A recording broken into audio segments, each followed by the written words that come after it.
Quinta-feira, 17 de março. O Jornal da Cultura está no ar com os seguintes destaques. Presidente Jair Bolsonaro lança pacote econômico com a intenção de injetar 150 bilhões de reais na economia até o final do ano. Ele prevê liberação de parte do FGTS e antecipação do 13º salário de aposentados e pensionistas do INSS. Depois de aprovar texto que zera a cobrança de PIS e COFINS sobre os combustíveis, agora o governo quer mudar lei para não ter que compensar as perdas de arrecadação. O Brasil ocupa a vice-liderança mundial do ranking dos maiores juros nominais, aqueles que já têm descontado a inflação. Bom para os investimentos, ruim para o consumo. O governo de São Paulo libera o uso obrigatório de máscaras em locais fechados. Proteção segue sendo exigida no transporte público e hospitais. Pelo segundo dia seguido, o presidente americano chama Vladimir Putin de ditador assassino, enquanto o líder russo diz que traidores serão cuspidos como moscas. Olá, boa noite. Na bancada de hoje temos o economista Gésner Oliveira, professor da Fundação Getúlio Vargas, e o reitor da Universidade Zumbi dos Palmares, José Vicente. E você pode fazer comentários pelo Twitter na hashtag Jornal da Cultura. A ONU faz sessão de emergência para discutir a situação humanitária na Ucrânia e ataques a alvos civis. O presidente Vladimir Putin sinaliza um aumento da repressão na Rússia. A guerra na Ucrânia entra na 4ª semana ainda sem um acordo de cessar-fogo. Isso é o que restou do teatro de Mariupol, destruído por um ataque aéreo. O prédio estava funcionando de abrigo para moradores da cidade que perderam suas casas nos bombardeios. Segundo as autoridades locais, 130 civis foram retirados com vida dos escombros. A imagem de satélite mostra a palavra crianças, escrita em grandes letras em russo, como um alerta no chão do estacionamento. Nesta semana, 30 mil pessoas deixaram a cidade, uma das mais devastadas durante a invasão russa. O drama de Mariupol e de toda a Ucrânia foi discutido na ONU. O plano da Rússia é destruir nossas cidades, disse o embaixador ucraniano durante a sessão do Conselho de Segurança, que discutiu a situação humanitária do país. Por sua vez, o representante russo negou o bombardeio de alvos civis em território ucraniano. O representante brasileiro nas Nações Unidas, embaixador João Genésio de Almeida, diz que os ataques a hospitais e o sistema de saúde da Ucrânia são preocupantes e violam as leis humanitárias. Attacks on healthcare are violations of international humanitarian law. O presidente dos Estados Unidos voltou a subir o tom contra Vladimir Putin. Em um almoço com a comunidade irlandesa no Capitólio, Joe Biden disse que o líder russo é um ditador assassino, que trava uma guerra imoral contra os ucranianos. Em Moscou, Putin também elevou o tom, mas contra parte da população russa. Além de criticar o Ocidente, o presidente disse que é necessário purificar a sociedade russa, cuspindo para fora os traidores. Desde o início da ofensiva, 15 mil pessoas já foram presas na Rússia por protestar contra a guerra. O presidente da Ucrânia, Volodymyr Zelensky, pediu ao chanceler alemão Olaf Scholz que destrua o muro que estaria sendo erguido para dividir uma Europa livre de outra sem liberdade. Veja na reportagem de Cristiane Ramalho, correspondente da Deutsche Welle, nossa parceira na Alemanha.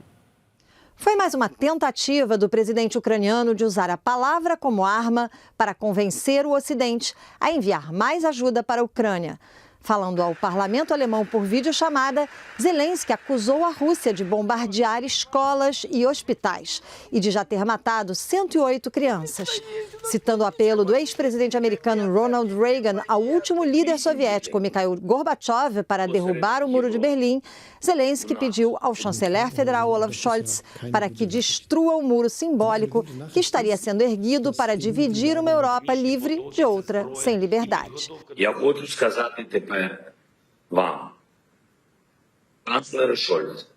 Em outra referência, desta vez ao Holocausto, Zelensky disse que mais uma vez tenta-se eliminar um povo inteiro. Ele agradeceu aos alemães pela solidariedade, mas acusou a Alemanha de colocar interesses econômicos em primeiro lugar. O governo alemão só suspendeu o gasoduto Nord Stream 2, que aumentaria o fornecimento de gás da Rússia para a Alemanha, às vésperas do início da guerra e continua a comprar gás e petróleo de Moscou. Para os críticos, um financiamento indireto do conflito. Nessa quinta-feira, ao receber o secretário-geral da OTAN, Jens Stoltenberg, Scholz lembrou que a Alemanha já envia ajuda financeira, humanitária e equipamentos militares para a Ucrânia, mas deixou claro que não haverá uma intervenção militar da OTAN na guerra. Para Stoltenberg, o envolvimento direto da Aliança Ocidental Militar aumentaria os riscos de uma expansão do conflito.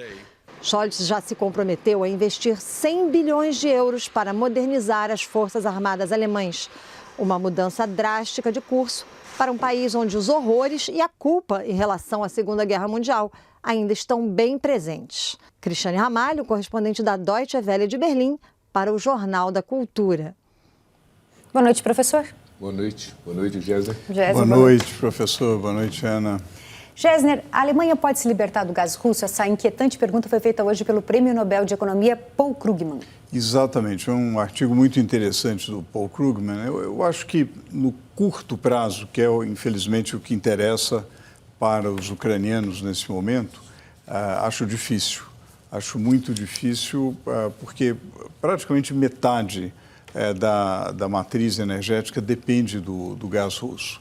Foi, na verdade, uma estratégia que, visto a posteriori, se revelou equivocada, né? No médio prazo, eu acho que é um dado. Essa guerra, esse conflito e essa agressão muito forte claramente mostrou que é preciso mudar completamente a fonte de energia, a estratégia de energia da Alemanha. Isso já está decidido, mas é um médio prazo, vamos falar em 5, 10 anos, para que a Alemanha tenha uma outra matriz energética. Professor José Vicente, a tentativa da Ucrânia de ingressar na OTAN foi um erro do presidente Volodymyr Zelensky ou foi um erro ainda mais grave dos Estados Unidos que forçaram essa tentativa, esse ingresso na OTAN, tentativa de ingresso na OTAN pela Ucrânia? Eu penso que foi um erro gravíssimo do presidente da Ucrânia e foi uma irresponsabilidade da OTAN. Porque eles forçaram a barra, fizeram aquele canto de sereia, né? O presidente Zelensky acreditou e agora ele viu que ficou sozinho.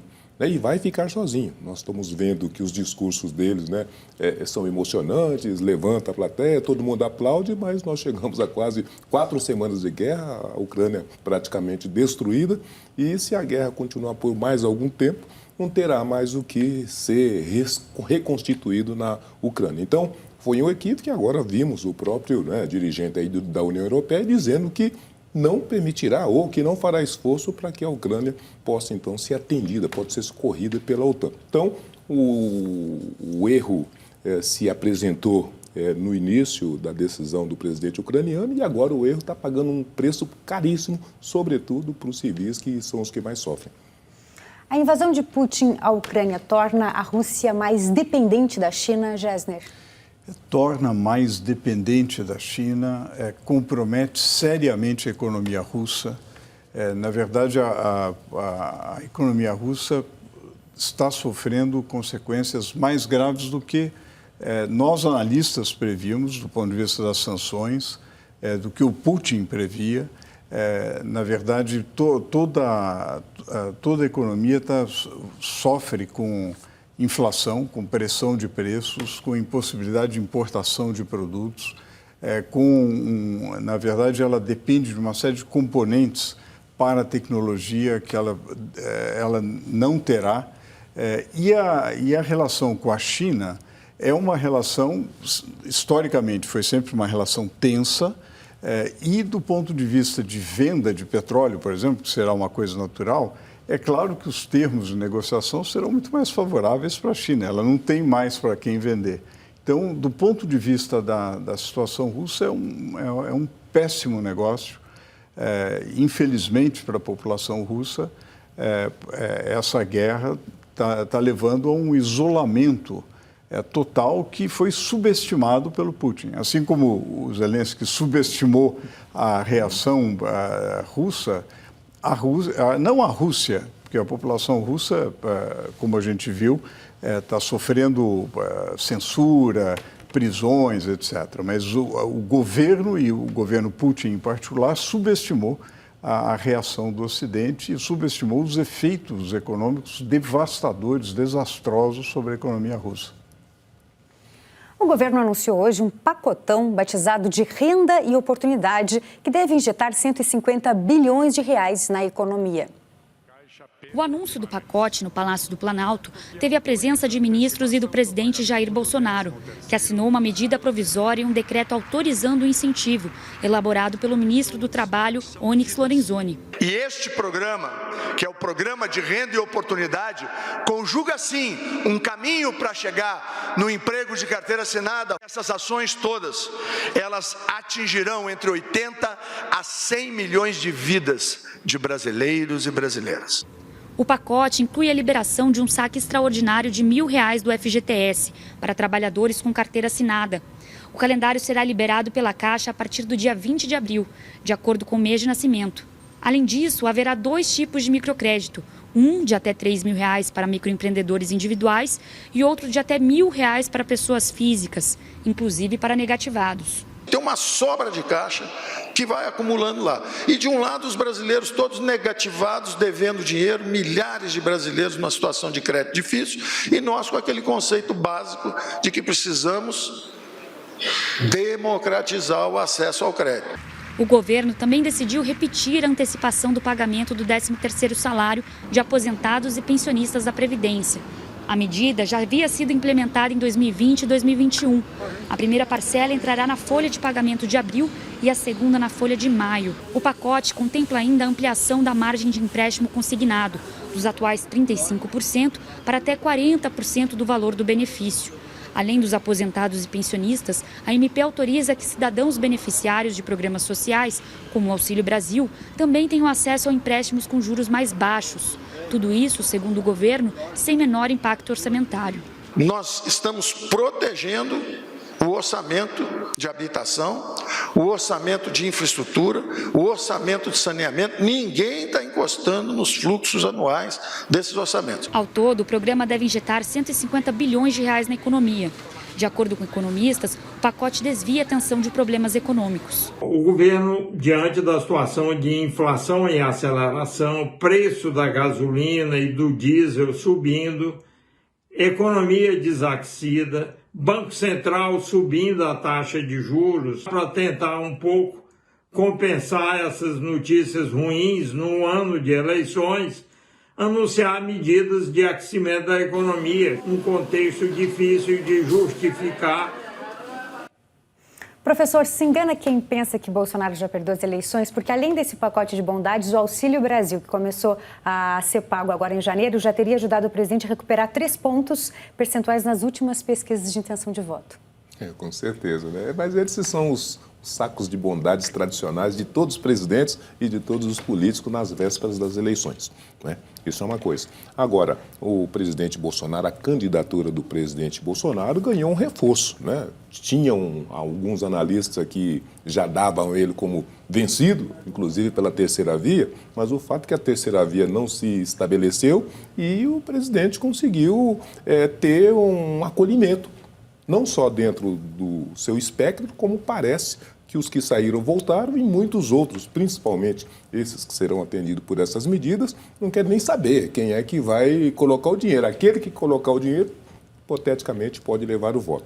Então, o presidente já descobriu isso, já sabe disso. Aliás, ele sabe que ele só tem essa possibilidade de poder ainda se colocar de uma forma competitiva e essa seguramente deverá ser uma das primeiras, né, medidas do saco de bondade, e tantas outras virão necessária e obrigatoriamente. Géser, por outro lado, 57% dos brasileiros desaprovam a atual administração contra 35% de acordo com o Poder Data. Essa pesquisa foi divulgada hoje. Antes eram 53% contra 37%. Foi o choque de combustíveis que deu essa... Olha, tipicamente na América Latina como um todo, no Brasil também, aumento de preço de combustível tem um impacto bastante forte, é impopular, etc., né? É claro que nesse momento há uma percepção também, uma percepção ainda difusa de que há um problema no mundo, há uma guerra, mas isso teve um determinado efeito. Agora, eu acho que como o professor José Vicente assinalou, você tem essas ações compensatórias, não é pouca coisa, 150 bilhões de reais, isso, de fato, rende votos, né? É uma pena que, em vez de ter um planejamento para aprimoramento dos programas sociais, infelizmente, quando a gente olha a nossa história recente, é mais uma questão de marketing político-eleitoral, uma preocupação em nome que seja associado a este ou aquele partido, a esta ou aquela figura política, e não como melhorar os programas sociais, como dar mais oportunidades e torná-los consistentes do ponto de vista da política econômica. É mais uma oportunidade perdida. Concluindo o que eu não terminei de falar, baque na popularidade do presidente na última semana. E veja a seguir, diretor da Polícia Federal troca responsável por investigar a família Bolsonaro. E ainda, a venda da Petrobras resolveria o problema dos preços dos combustíveis? A resposta você confere em instantes.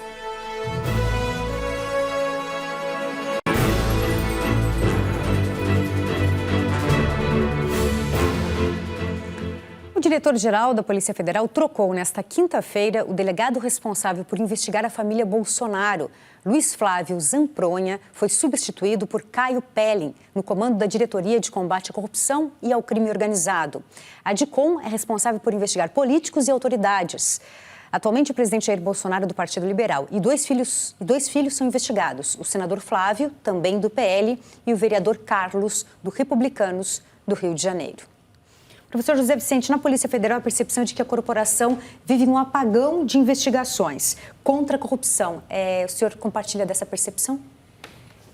A percepção é generalizada de que as instituições sofreram um apagão generalizado, né? Se a gente pegasse como exemplificação o caso da Marielle Franco, né, que está batendo 4 anos sem que até agora se defina nem quem foi efetivamente os mandantes e o assassino, sem que tenha também um julgamento, dá bem a nota de quanto as instituições está devendo, né? A Polícia Federal, em especial, está devendo mais ainda, porque esses conjuntos de investigações estão chegando quase que em 4 anos, né, de uma Polícia Federal que tem capacidade, competência de resolver casos muito mais complexos, né, e também com muito mais brevidade. Então, o que parece para a gente, para o lado de fora, é que além do corpo mole, existe um apagão, diríamos assim, pré-ordenado, né? Pelo menos para algumas pessoas e para algum tipo de interlocutor. Então, o sentimento da pessoa comum é de que a Polícia Federal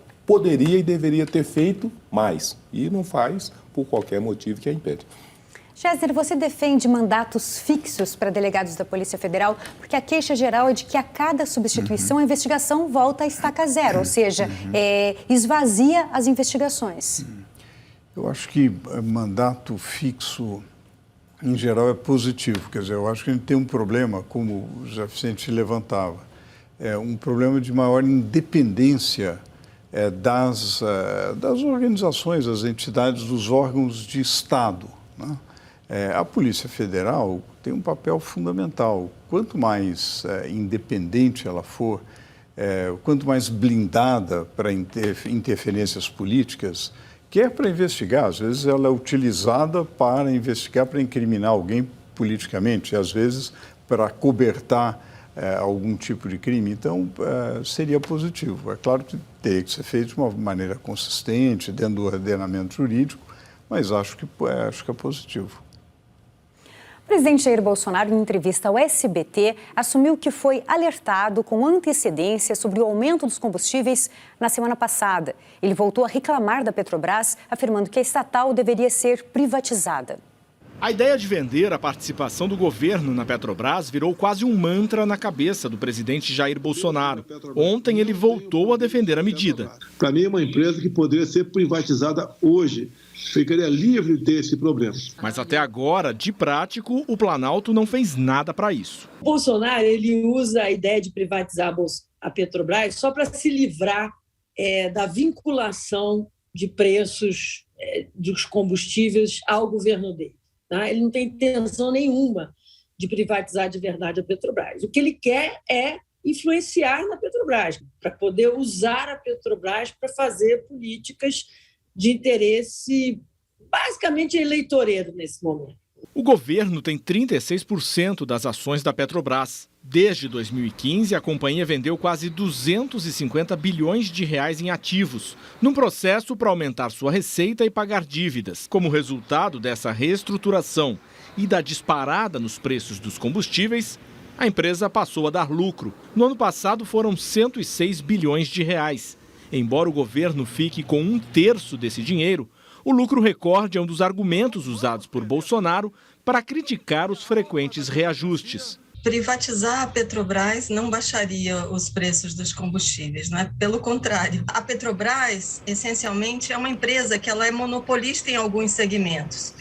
E, por conta disso, se esse monopólio for para mãos privadas, os futuros sócios ou o conjunto desses sócios a estabelecer esse preço no nível mais alto possível.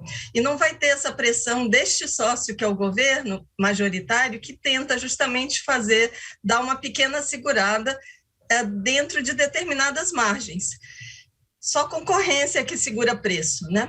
Se a venda da Petrobras não passa de uma ameaça, as ações para conter o impacto da alta dos combustíveis estão no papel. Hoje, o governo enviou ao Congresso um projeto que dispensa a necessidade de compensar as perdas de arrecadação provocadas pela mudança na tributação do setor, aprovada na semana passada. Já a proposta que cria um fundo de estabilização dos preços emperrou na Câmara dos Deputados, depois de passar pelo Senado.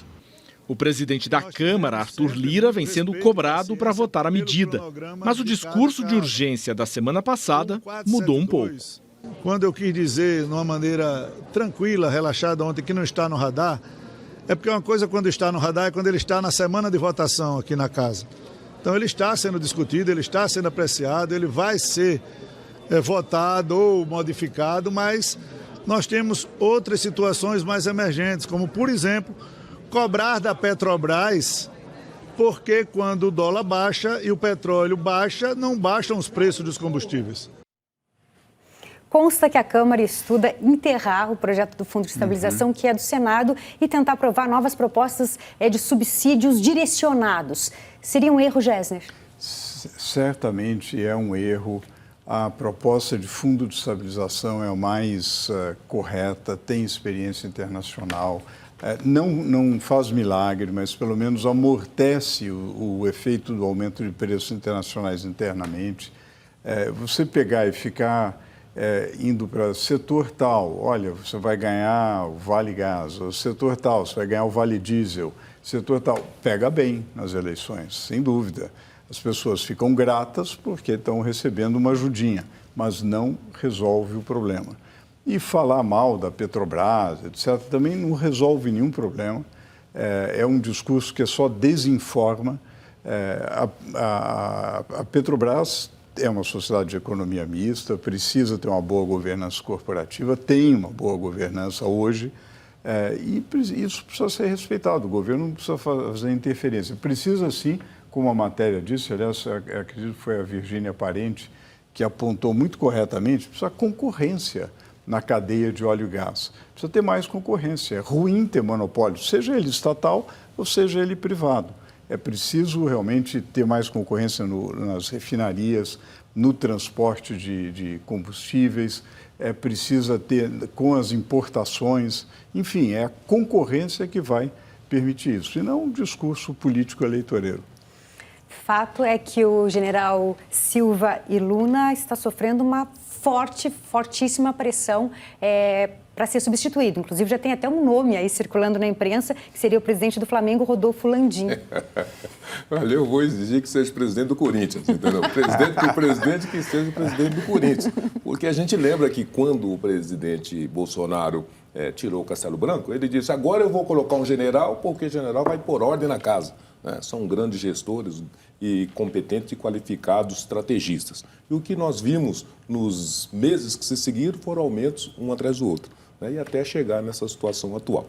E é bom lembrar, o dono da Petrobras é o governo brasileiro. né? E o presidente da Petrobras, né, a princípio, né, em tese, é o próprio Bolsonaro. Afinal de contas, é o governo brasileiro que tem o maior quinhão na própria Petrobras. Agora, o professor Gésner, acho que definiu com clareza, sem uma política, sem uma estratégia, sem um pensamento até dessa transformação, né, econômica, de mudanças climáticas, que vai trocar o petróleo pela energia elétrica, o hidrogênio, enfim, tem toda uma questão que exigiria um planejamento de longo prazo e que contemplasse, inclusive, logicamente, o mercado, né? Competição é saudável para evitar coisas dessa natureza. Agora, nós estamos numa situação muito particularizada e que é agravada pela guerra e não tem solução fácil, né? Então, tirar ICMS, dar o subsídio, não vai resolver o problema nem a curtíssimo prazo e vai colocar sempre esses solavancos, né? E, sobretudo, né, o pobre pagando um botijão de gás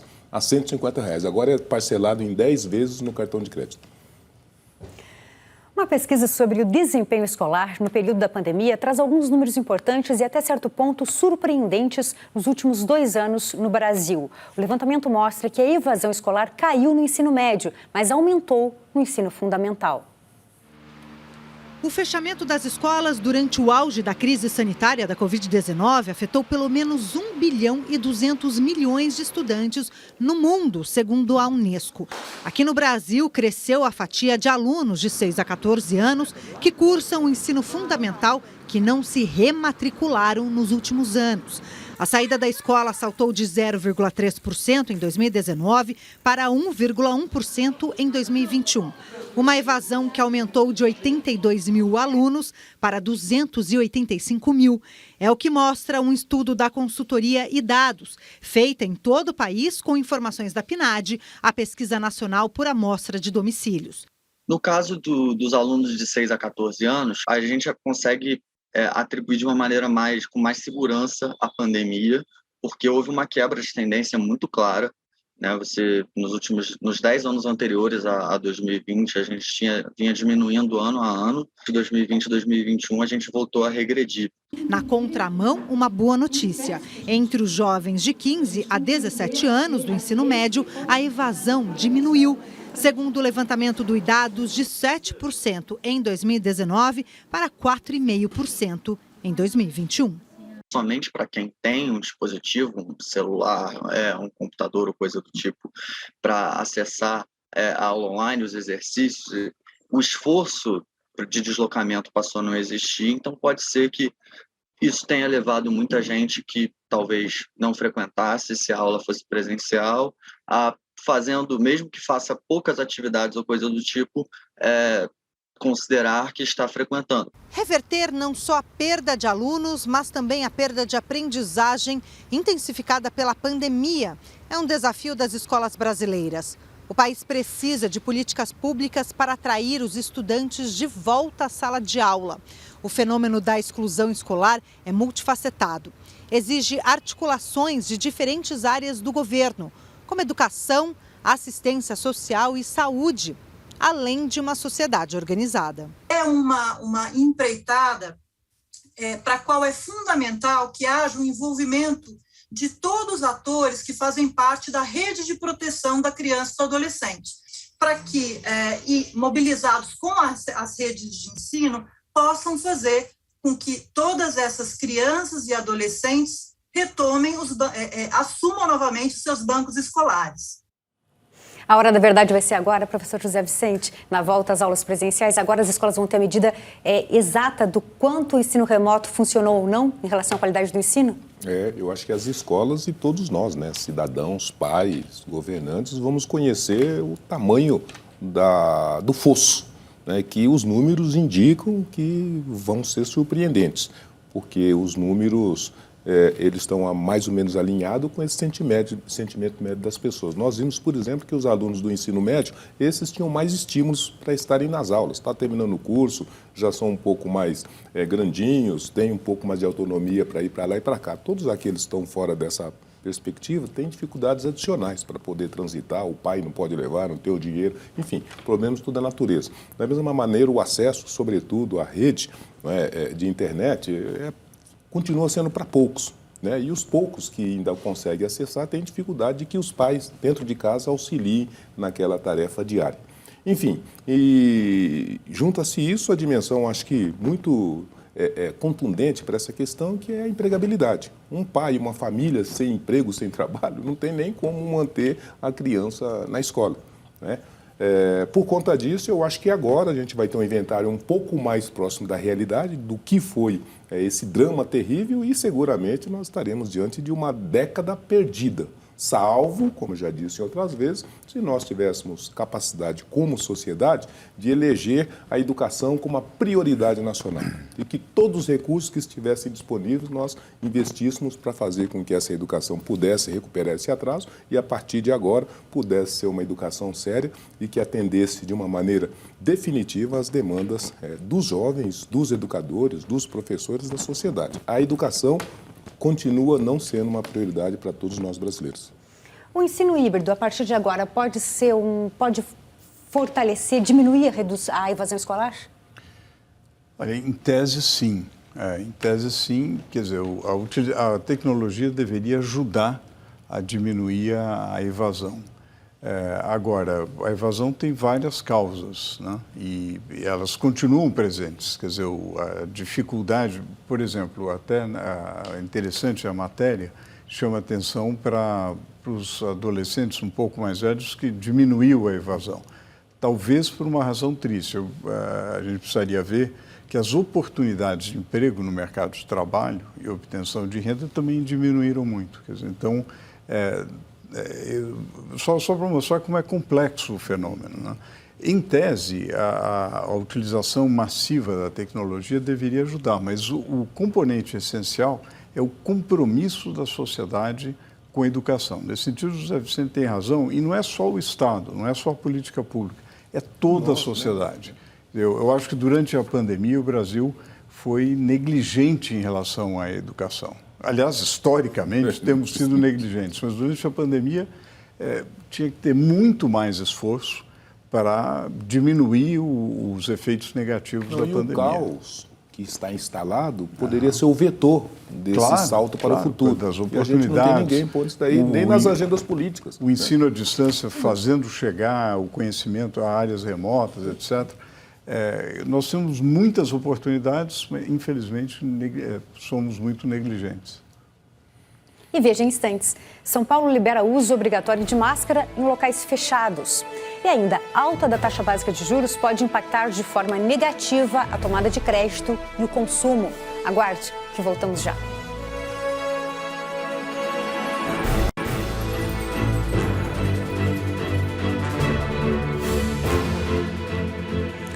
O uso da máscara deixa de ser obrigatório nos espaços fechados em todo o estado de São Paulo. A proteção será exigida apenas no transporte público, nos hospitais e postos de saúde. A decisão foi anunciada hoje pelo governador João Dória, que disse se basear na melhora da situação da pandemia no estado. A flexibilização em ambientes abertos já está valendo desde o dia 9 deste mês. Com o novo aumento da Selic, o Brasil passa a ocupar a vice-liderança mundial de juros reais, aqueles que já têm descontada a inflação. As aplicações financeiras de renda fixa tendem a render mais, mas o crédito fica mais caro, desestimulando o crescimento econômico e a retomada do emprego. O remédio para combater o aumento do custo de vida é para lá de amargo. No início do ano passado, a Selic estava na mínima histórica. Passou a subir gradativamente à medida que a inflação reagia. Atingiu 2 dígitos em fevereiro e agora está no maior nível em 5 anos. Foram 9 ajustes seguidos patrocinados pelo Banco Central, que coloca o Brasil em destaque num ranking nada agradável. O país está na 2ª posição em juros reais, portanto descontada a inflação estimada para os próximos 12 meses. Atrás apenas da Rússia, à frente de Colômbia, Chile e México, mas bem distante dos lanterninhas Bélgica e Argentina, que têm taxas para lá de negativas. Ao elevar os juros, o Banco Central mexe com toda a economia. As aplicações de renda fixa, por exemplo, passam a oferecer rentabilidade maior para quem poupa dinheiro. Por outro lado, o crédito tende a ficar mais caro, desestimulando o consumo e a produção. O juro do cartão de crédito sobe de 357% para mais de 360% ao ano. O cheque especial, de 145% para quase 148%. O crediário passa de 82% para cerca de 85%. O empréstimo pessoal de 56% para 58%. Pode parecer pouco, mas num financiamento mais longo, a diferença aparece. Uma geladeira de R$ 1.500 em 24 vezes tinha prestação de R$ 110. Total, mais de R$ 2.600. Agora, a prestação sobe para R$ 111 e o total para R$ 2.670, diferença de R$ 21. Vai demorar mais aquela retomada que a gente esperava, né, pós-pandemia. Talvez o Banco Central brasileiro tenha demorado um pouco para subir a Selic diante de uma inflação que vinha aumentando. Então, por esse motivo, vai demorar mais agora. Então, a gente vai ter que amargar um período com Selic alta, talvez mais alta ainda, por mais tempo, para trazer de volta a inflação para perto da meta. E com os juros subindo, o PIB já foi revisado para baixo. Foi revisado para baixo, o governo tinha 2,5% de aumento, revisou para 1,5%. Provavelmente ainda está um pouco otimista, quer dizer, eu diria que provavelmente a gente vai ter 1% de crescimento. Tem esses, antes a gente falou aqui nesses auxílios adicionais do pacote de bondades, que coloca um pouco de renda, aumenta um pouco o consumo, porém essa elevação dos juros, nós estamos falando aí de 9 vezes seguidas de elevações de juros, em 12 meses nós pulou de 2 para 11,75, quer dizer, é realmente um salto sem precedentes na taxa de juros. Vai chegar onde, 12,75 ao ano? 12,75 ou 13, na verdade. Agora, é muito difícil dizer, porque nós temos essa situação internacional onde tem uma variável, que é o preço do barril do petróleo, que tem um impacto enorme sobre a inflação. Então, e as commodities em geral. Então, é difícil. Até no comunicado do Comitê de Política Monetária se falou que se antever um ponto na próxima reunião, talvez fosse mais cuidadoso, falar assim, vamos monitorar, vamos ver o que acontece. Mas, infelizmente, é um remédio amargo, mas a pressão inflacionária vinha muito forte. E a gente sabe da nossa história do Brasil que a pressão inflacionária é terrível, destrói a economia e corrói os rendimentos dos assalariados. O novo ciclo de alta dos juros americanos coloca pressão também sobre a Selic aqui no Brasil? Coloca pressão sobre a Selic. Quando a taxa de juros é o custo do dinheiro. Quando a taxa de juros internacional sobe, há uma migração para ativos denominados em dólar. Então, a demanda por dólar aumenta o preço do dólar em reais. A política de juros de um país emergente como o Brasil, ela precisa seguir a política de países mais maduros. Então, é uma das pressões para que suba a taxa de juros. E, de fato, nesta semana, na mesma quarta-feira que nós elevamos a nossa taxa de juros, o equivalente ao Comitê de Política Monetária dos Estados Unidos iniciou um ciclo de alta da taxa de juros. Então, preparem-se. Um estudo mostra que mais de 60% dos filhos de beneficiários do Bolsa Família, substituído pelo Auxílio Brasil no ano passado, deixaram o programa ao longo de 15 anos. Muitos deles atingiram a idade máxima e perderam o direito ao benefício. São quase 7,5 milhões de crianças e adolescentes entre 7 e 16 anos em situação de pobreza e extrema pobreza que deixaram de receber o auxílio do governo. Os dados cruzam informações da folha de pagamento do Bolsa Família e do Cadastro Único para Benefícios Sociais.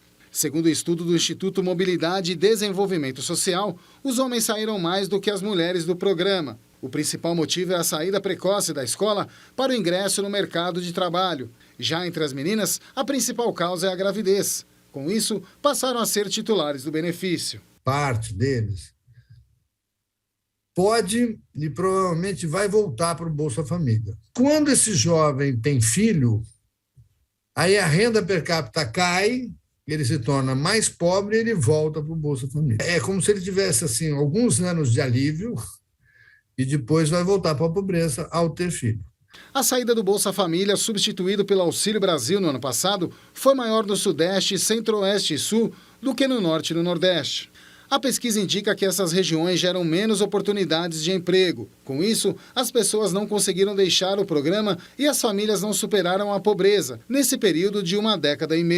Os números mostram ainda que quase 2.400.000 dependentes continuaram no programa nos 15 anos analisados. O estudo também aponta os 3 grupos que enfrentaram mais dificuldades para deixar o Bolsa Família: indígenas, negros e mulheres. Para acabar com esse ciclo entre pobreza e extrema pobreza, a saída é criar parcerias entre União, estados e municípios. É necessário que as prefeituras complementem o programa. De que forma? Oferecendo programas de capacitação dessa mão de obra jovem. Segundo, oferecendo programas de capacitação dos pais dessas crianças. É necessário que os pais também evoluam. O estudo comprova o que a história conta.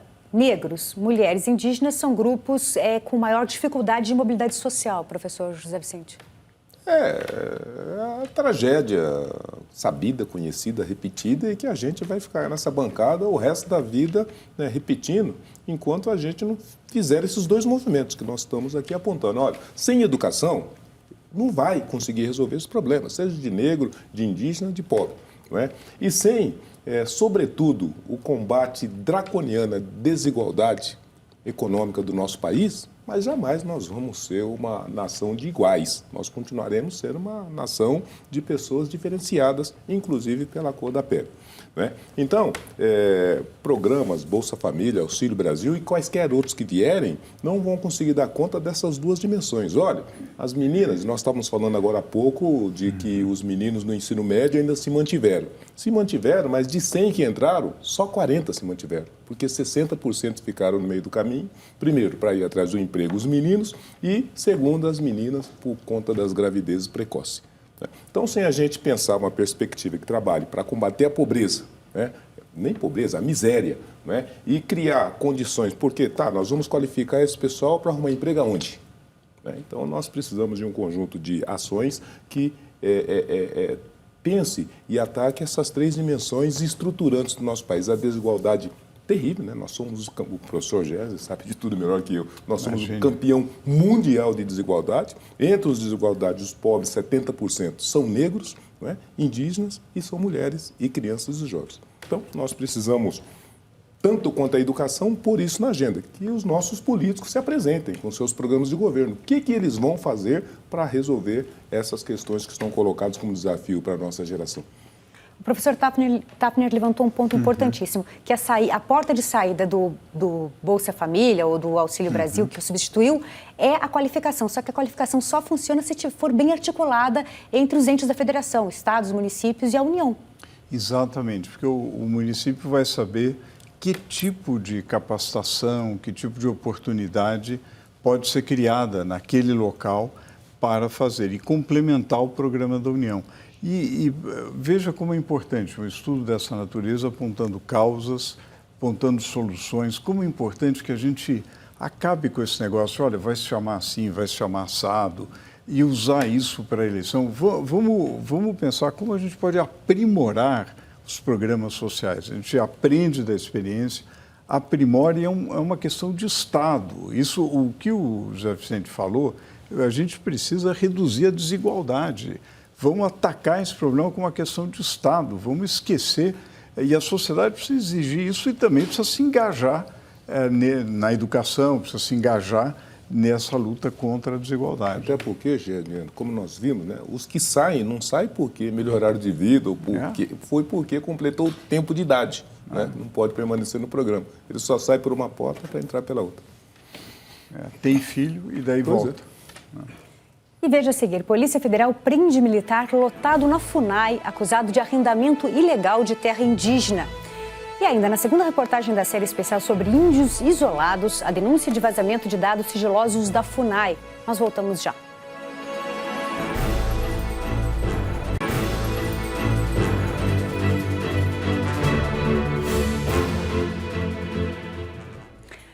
A Polícia Federal prendeu hoje o coordenador regional da FUNAI em Ribeirão Cascalheira, no Mato Grosso. O militar inativo da Marinha, Jussi Elson Silva, é acusado de intermediar o arrendamento de terras indígenas para pecuaristas. Segundo a polícia, ele e outros servidores cobravam de grandes fazendeiros da região valores que chegavam a R$900 mil por mês. Nós não localizamos a defesa do militar. Organizações de defesa ambiental do Brasil e do exterior pedem mais proteção da floresta amazônica e dos povos indígenas isolados. Ativistas denunciam o vazamento de um documento sigiloso da FUNAI sobre a legalização de etnias isoladas na terra Ituna-Itatá. Veja na segunda reportagem da série Isolados, na trilha do genocídio.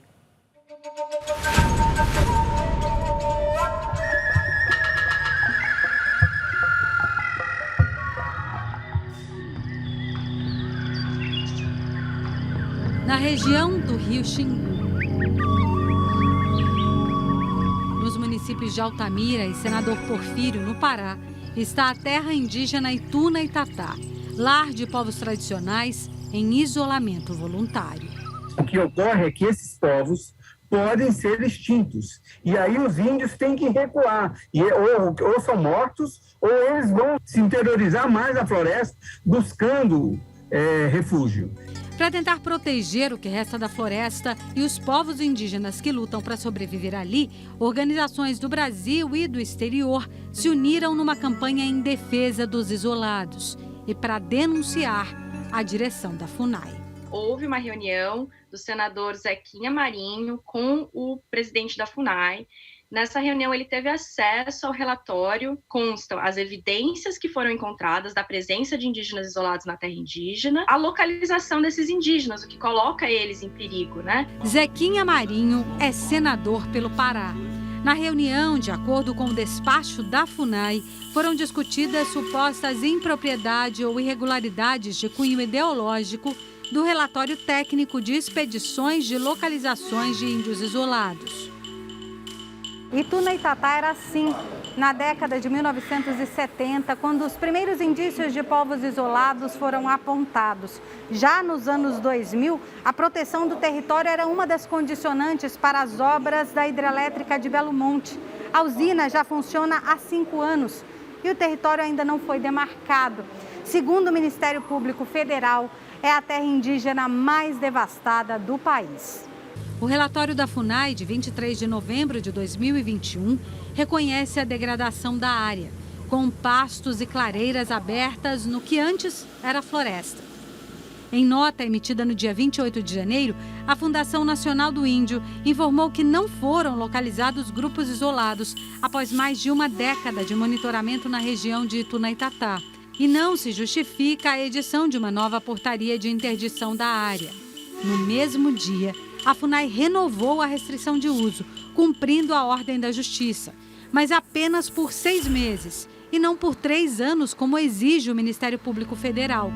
Além de Ituna-Itatá, outras 2 terras ocupadas por indígenas isolados também perderão a proteção nos próximos meses. Piripicura, no Mato Grosso, e Pirititi, em Roraima. A terra indígena Jacareúba-Catauixi, no Amazonas, já está sem nenhuma proteção. Infelizmente, essa renovação por um período muito curto vem gerando insegurança jurídica, risco a esses povos, incentiva novas invasões. Também em nota, a FUNAI diz que a área de Jacareúba-Catauixi está em análise.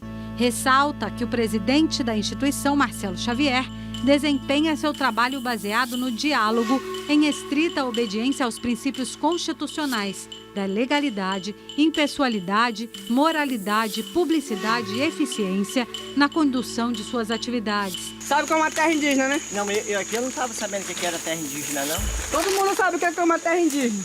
Essa ação governamental de indiferença aos povos indígenas isolados pode ter sérias consequências ao governo, inclusive até uma ação sobre genocídio.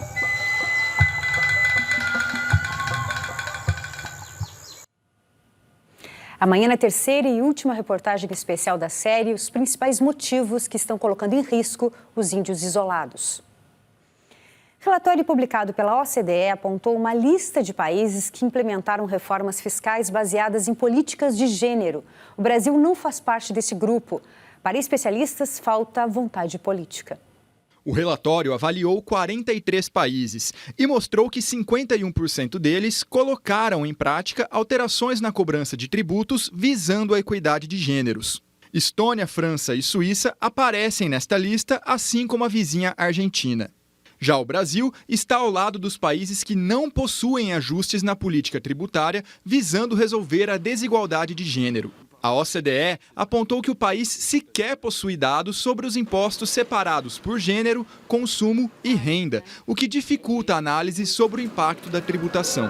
Nós não temos uma reflexão séria da perspectiva política quanto à importância dessa pauta, quanto à importância de formulação de política tributária voltada à redução da desigualdade de gênero e nem formulação de política fiscal. Nós precisamos de dados, inclusive voltados ao orçamento, quais são as despesas públicas que estão sendo realizadas em favor das mulheres. Um outro levantamento feito pelo Fórum Econômico Mundial mostrou que o Brasil ocupa a posição 93 entre os 156 países mais desiguais em gênero. E as mulheres negras são as mais atingidas por essa desigualdade. A nossa maior fatia de arrecadação é da tributação do consumo. E a tributação sobre o consumo, ela é naturalmente regressiva da perspectiva econômica. Ou seja, os mais pobres pagam mais. Porque se a gente especifica essa desigualdade social, a gente vai ver que as mulheres, especialmente as mulheres negras, estão na base da pirâmide remuneratória e, portanto, elas são as mais atingidas por um sistema tributário desigual. Esta professora defende mudanças na legislação. Tanto a reforma tributária quanto mudanças pontuais em algumas taxações podem ajudar a mitigar a diferença de cobrança entre homens e mulheres. Para isso, a gente precisa de vontade política e a percepção de que este tema é importante. Porque a redução da desigualdade de gênero, ela é benéfica para toda a sociedade, porque uma sociedade menos desigual, ela é inclusive mais eficiente da perspectiva econômica. Agradecemos a presença do economista Gésner Oliveira e do reitor da Universidade Zumbi dos Palmares, José Vicente. Muito obrigada, senhores. Boa noite. Boa noite. E nós terminamos esta edição com uma homenagem ao dia de São Patrício, padroeiro da Irlanda. Após 2 anos sem celebrações por causa da pandemia do coronavírus, este ano desfiles e festivais se espalharam por cidades irlandesas e norte-americanas. Muito obrigada pela companhia e uma ótima noite.